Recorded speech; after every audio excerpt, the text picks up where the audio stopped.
Welcome to the Slop Farm. Enjoy the video. You should start by confirming Rivals is up to date and that you've backed up any custom presets.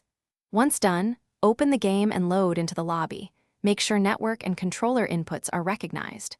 Now navigate to Settings and choose Game Mode so you can begin changing options. This first step puts you directly into the menu where the mode toggle lives, and it prevents lost configurations. Don't skip the backup, because switching modes can reset match rules. You now pick the exact mode and tune the rule set to match your intent. Choose ranked, casual, custom, or local, then adjust timers, stock, stage selections, hazards, and team settings. Next, configure matchmaking specifics like region, skill filters, privacy, open versus invite, and server type. These determine opponent pools and latency. Once you've tweaked rules, save the configuration as a preset if available, because that speeds future switches and ensures consistent play across sessions.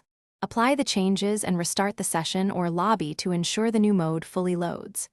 After restart, run a quick test match solo or invite one friend to confirm timers, stocks, and stage rules behave as expected. If something looks wrong, clear the game cache, reapply your saved preset, and try again.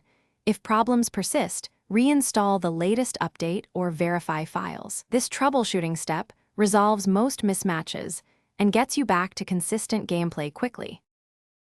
Thanks for watching. Consider subscribing if we helped you today.